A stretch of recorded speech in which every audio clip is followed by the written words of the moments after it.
I'm going to show you how to use just 2 ingredients to whiten your teeth at home. You don't need to go to the dentist and do this very expensive procedure. You also don't even need to buy those whitening strips. This remedy is going to cost you about $3, and it's super effective. If your teeth are a bit stained, like yellow from coffee, tea, red wine, or just getting older, this will be a great solution. After the recipe, I'm going to also talk about oil pulling and also some fascinating information about leaky gums. You can actually have a situation where you're getting bacteria that goes into your gums, into your bloodstream. So that's going to be very important to learn about that. If you want to make your teeth super white, there's 2 things you need to have. Number 1, you need baking soda. I found baking soda at the store for $1.79. This will add a certain texture to this paste to allow you to scrub your teeth and help remove the stain as well as plaque. It's gentle, it's not abrasive. Number 2, you're going to need something called hydrogen peroxide. I recently found some for $1.60 for an entire bottle. Now, it's very important that you don't get the wrong hydrogen peroxide. You want the one that says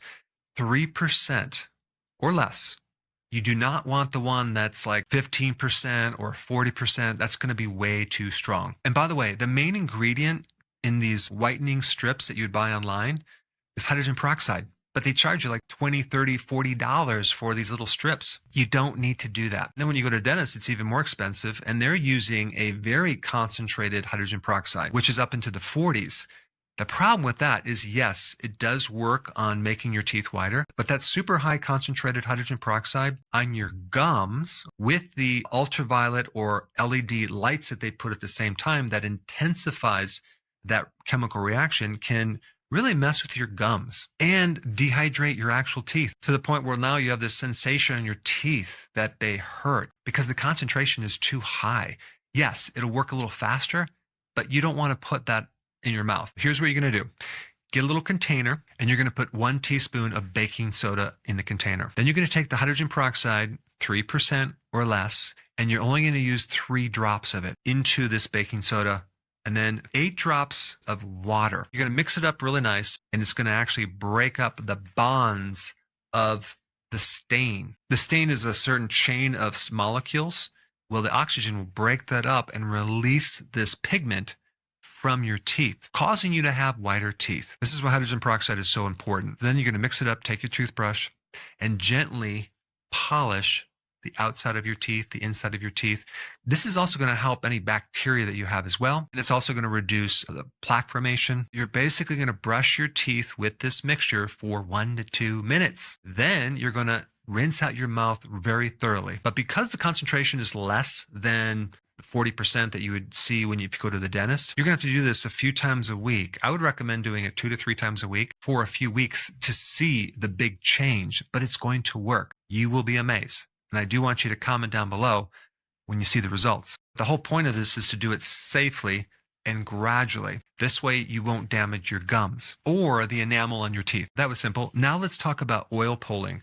You probably have heard this on the internet where people are taking coconut oil and they put it in their mouth and they kind of swish it around for a period of time, right? What is that doing? What is that all about? This is actually an ancient practice. And they didn't just use coconut oil back then. They used sesame seed oil, so you can do that too. But coconut oil is less bitter and it's more of a pleasant taste, and it will work because what you're going to do is you're going to take some coconut oil and you're going to keep it in there for 10 to 20 minutes. You're just going to keep swishing it around your mouth. Coconut oil is very high in something called lauric acid, which is a very powerful antimicrobial for bacteria, fungus, candida, and especially the microbe in your mouth that causes bad breath. And there was even a study in the Indian Journal of Dental Research showing this procedure as effective as prescription mouthwash in reducing gingivitis. Most people do it like 3 times a week. I want to talk about something even more interesting.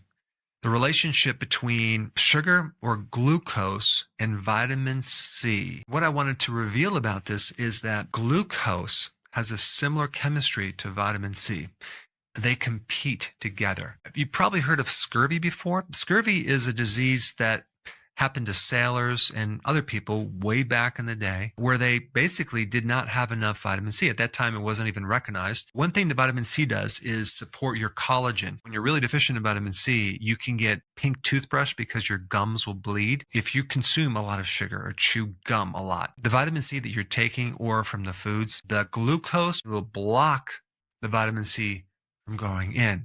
Sugar depletes vitamin C from the body. It'll definitely show up as one of the first signs in the gums. You know, you're flossing your teeth and all of a sudden it bleeds easily. That's an early sign. The cells in the tissue of your gums are no longer like tight.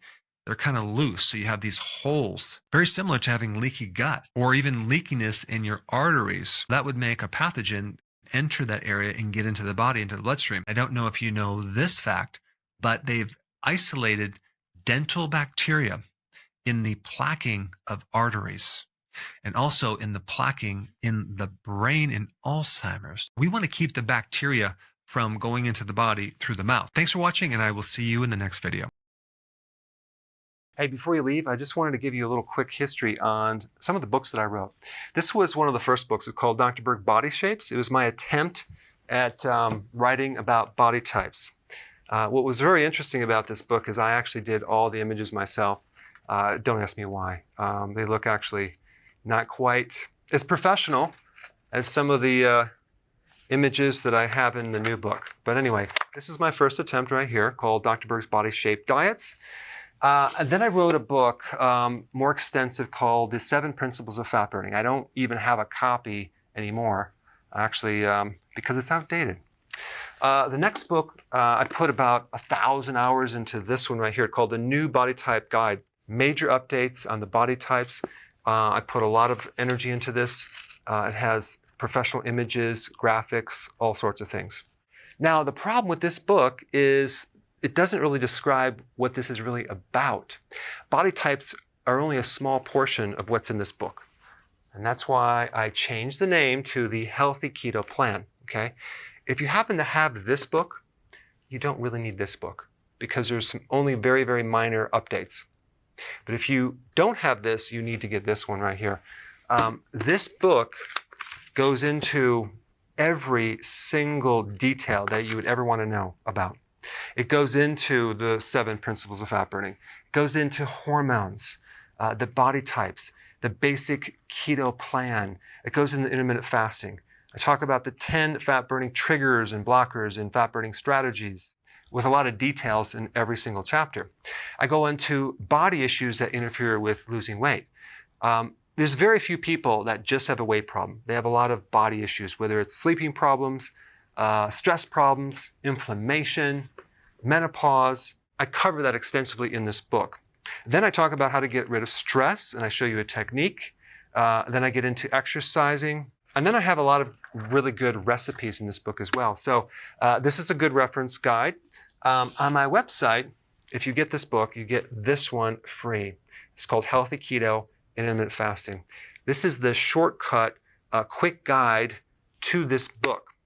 And the reason I created this book is to have you, within 45 minutes, learn how to do keto, okay, in intermittent fasting, exactly what you need to do.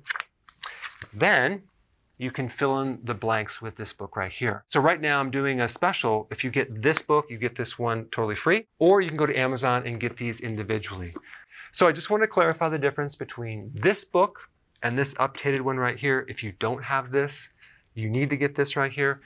That way you can get the exact correct information to do it healthily.